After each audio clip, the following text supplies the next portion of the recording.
Est-ce une légende urbaine ou est-ce qu'il y a vraiment des ovnis dans notre espace aérien? Préparez-vous parce que sur cette vidéo, nous allons vous montrer 5 crashs d'avions provoqués par des ovnis. Numéro 5. L'incident de Mantell. Tout commença le 7 janvier vers 13 h, où plusieurs dizaines de témoins ont signalé aux autorités locales la présence d'un étrange objet rond au-dessus de Madisonville, dans le Kentucky, et se dirigeant lentement vers le sud. Les autorités, inquiètes de sa présence dans les environs de Fort Knox, la réserve d'or des États-Unis, donnent l'alarme à 13 h 30. Cet ovni, puisqu'il demeure toujours de nature non identifiée, fut unanimement décrit comme étant rond, de très grande taille et lumineux, sa couleur passant régulièrement du rouge au blanc. Aussitôt, le commandant Guy F. Hicks, responsable de la base, prévenu par la police militaire de Fort Knox de l'arrivée imminente d'un engin de nature indéterminée, donne l'ordre à une escadrille de 3 chasseurs North American P-51 Mustang, déjà sortis pour un exercice, d'aller au contact de l'objet. En conséquence, l'escadrille, dirigée par le capitaine Thomas Mantell, prend l'objet en chasse. À 15 h 20, le capitaine Mantell transmet un message à la tour de contrôle.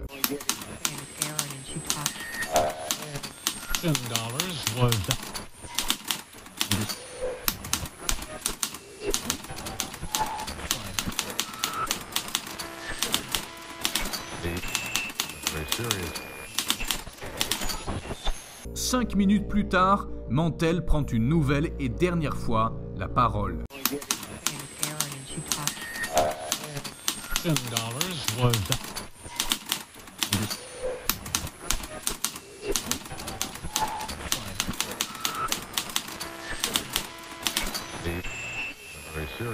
Les deux autres pilotes décident d'abandonner la poursuite, mais le capitaine Mantell décide de continuer.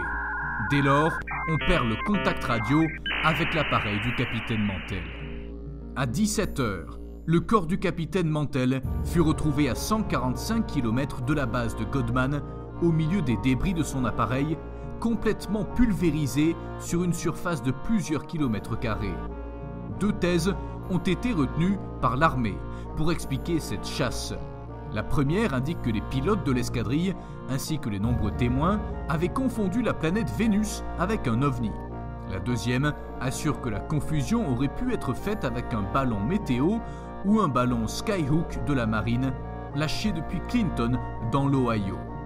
Mais comment affirmer que ce phénomène, qui fut observé de bonne foi par de nombreux témoins, dont le personnel et les opérateurs qualifiés civils et militaires des tours de contrôle, parallèlement à un contact visuel et une poursuite de 3 chasseurs, ne fut suscité que par l'éclat de Vénus ou le passage d'un paisible ballon atmosphérique? Qu'en pensez-vous? Numéro 4. Un ovni impliqué dans le crash de Boja Air. Un rapport non confirmé, obtenu par un média russe, suggère que l'accident de l'appareil de la compagnie aérienne pakistanaise Boja Air, qui a fait près de 130 victimes, aurait été causé par la présence d'un ovni qui aurait désorienté les pilotes. L'article de ce média russe fait état d'une vidéo enregistrée, semble-t-il, pendant les faits, où l'on voit une structure triangulaire de 3 sources lumineuses, dont une s'éteint dans un flash, survolant la zone de l'accident quelques instants après l'accident. La rumeur rapportée voudrait que les pilotes aient été gênés par cette formation lumineuse et s'en seraient plaints auprès du contrôle aérien d'Islamabad au Pakistan, avant de signaler que l'un des réservoirs de l'appareil venait de prendre feu et d'exploser. L'appareil s'est alors écrasé quelques instants plus tard, à quelques kilomètres de l'aéroport international d'Islamabad. Le pilote aurait eu toutefois le temps de signaler à l'aéroport de se préparer pour un atterrissage d'urgence, l'appareil étant devenu incontrôlable et qu'il voyait les toits des maisons avant l'aéroport. Les autorités parlent pour le moment d'un cisaillement de vent qui aurait précipité l'avion au sol. Les boîtes noires de l'appareil ont été récupérées et devraient certainement permettre d'en apprendre plus sur les vraies causes de cet accident. Numéro 3. Le cas Valentich. Le cas Frédéric Valentich est un classique ufologique. 21 octobre 1978, Un avion de tourisme disparaît au large des côtes australiennes au sud de Melbourne. Ce qui rend ce cas incroyable, les 6 minutes d'échange entre Valentish et la tour de contrôle, avant qu'avion et pilote ne disparaissent définitivement des écrans radars. Ce cas n'est toujours pas résolu aujourd'hui.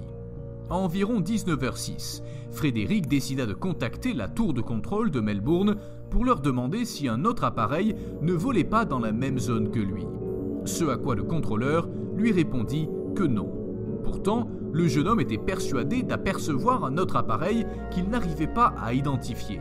Le pilote a ensuite indiqué au contrôleur que l'objet avait une lumière verte et plutôt métallique et qu'il ne pouvait pas évaluer la taille de l'appareil étant donné la vitesse élevée de ce dernier. À 19h12, la voix du jeune pilote fut couverte par un bruit de grincement métallique. La communication a ensuite été coupée et la dépouille de Frédéric Valentish ainsi que son appareil ne seront jamais retrouvés. Qu'est-il arrivé au pilote? On ne sait pas. 40 ans après la disparition de Frédéric Valentish, aucune preuve de sa mort n'a pu être apportée, ni même de ce qu'il s'est passé ce 21 octobre 1978. Numéro 2. Le cas Boado. Le 14 mai 1969, un avion de l'armée espagnole qui volait de Carthagène à Gérèse a été victime d'un accident à quelques kilomètres de la côte d'Adra. Le Grumman Albatros était piloté par 8 personnes dont une seule a survécu, le lieutenant Pedro McKinley Liesega. Les corps de 3 membres de l'équipage ont été retrouvés, mais aucun signe du reste. Les déclarations du survivant et des pêcheurs témoins de l'accident ont souligné que, alors que l'avion volait bas, il a touché la mer avec l'une de ses ailes, provoquant ainsi l'incident. Ce vol devait être commandé par le capitaine de l'aviation González, qui a curieusement disparu au même endroit lors d'un vol 2 mois plus tard et dans un avion similaire. Le 1er juillet 1969, la tragédie se répète, mais cette fois, il n'y a pas de survivants et pas de corps. L'avion Grumman AN-1 était en mission d'espionnage en mer Méditerranée. Vers midi, ils ont fait leur dernière communication. Mission accomplie. Nous retournons à la base. C'était le dernier mot du pilote. Après plusieurs heures sans nouvelles de l'avion, un dispositif de recherche a été activé, composé de 5 avions de la base de Malaga, 2 de Gérèse et 1 de Palma, qui ont trouvé plusieurs débris de l'avion et de son chargement à 30 km d'Adra, selon un document fourni par l'une des familles affectées. Ce même document indique qu'une forte explosion a été entendue lorsque le Grumman est entré en collision avec la surface de l'eau. Le 17 juillet de la même année, tout l'équipage a été porté disparu. L'armée a signalé que l'accident avait été causé par certains problèmes mécaniques et par les mauvaises conditions de visibilité. Les causes restent inconnues. Cependant, il y a une rumeur qui a émergé 10 ans après l'accident, selon laquelle la dernière communication du commandant de l'avion était « Nous voyons un grand soleil ». Cette théorie est basée sur le penchant du capitaine pour les ovnis. En fait, il a publié une monographie en 1967 dans laquelle il a recueilli des témoignages sur les observations d'objets volants non identifiés données par des pilotes civils et militaires. Ils ont défendu ces observations comme quelque chose de vraiment extraterrestre. Numéro 1. Le cas Bonnet. Au printemps 1959, un C-18 de l'US Air Force, aussi connu sous le nom de Douglas DC-6, a effectué une série de manœuvres d'entraînement à la McCord Air Force Base à Washington. À bord de l'avion, il y avait un équipage très expérimenté. Le pilote et premier lieutenant Robert Roy Dimish, son copilote et premier lieutenant Thomas E. Lassater et les mécaniciens de bord Guy G. Cunningham et le sergent Arthur T. Foote. Tout se passait comme prévu quand tout à coup quelque chose d'étrange sorti d'un film de science-fiction s'est produit. Un film dans lequel les ovnis jouent également un rôle très important. Lors des manœuvres d'atterrissage, les pilotes devaient attendre et laisser les autres avions de chasse atterrir. De cette manière, Dimitri a décidé de survoler le lac Bonnet en attendant de nouvelles instructions. À un moment donné, pendant l'attente, le pilote de l'Air Force C-118 a fait un appel d'urgence à la tour de contrôle annonçant ce qui suit. « Nous avons frappé quelque chose où quelque chose nous a frappés. L'avion a rapidement perdu de l'altitude et a fini par s'écraser à l'extérieur de la ville d'Ortyn. Tout l'équipage est mort. Selon l'US Air Force, ce n'était qu'un tragique accident. Ils ont officiellement expliqué que l'accident était survenu en raison d'un malentendu entre l'avion et la tour de contrôle, aggravé par le manque de lumière au milieu du désert. Cependant, des détails étranges semblent indiquer quelque chose de plus mystérieux. Dans les jours qui ont suivi l'accident, certains habitants ont affirmé avoir entendu plusieurs explosions et avoir vu d'étranges lumières dans le ciel quelques semaines avant la nuit de l'accident. Des rumeurs ont indiqué que l'avion de combat aurait pu entrer en collision avec un ovni. En outre, selon certains témoins, l'armée a interdit aux responsables d'Ortyn de parler de l'accident. Pourquoi cachait-il des informations s'il s'agissait d'un simple accident d'aviation ? L'avion écrasé était en parfaite condition lorsqu'il a soudainement signalé un problème. Compte tenu des témoignages sur les explosions et les lumières dans le ciel, est-il possible que des extraterrestres soient impliqués ? Que s'est-il passé exactement ?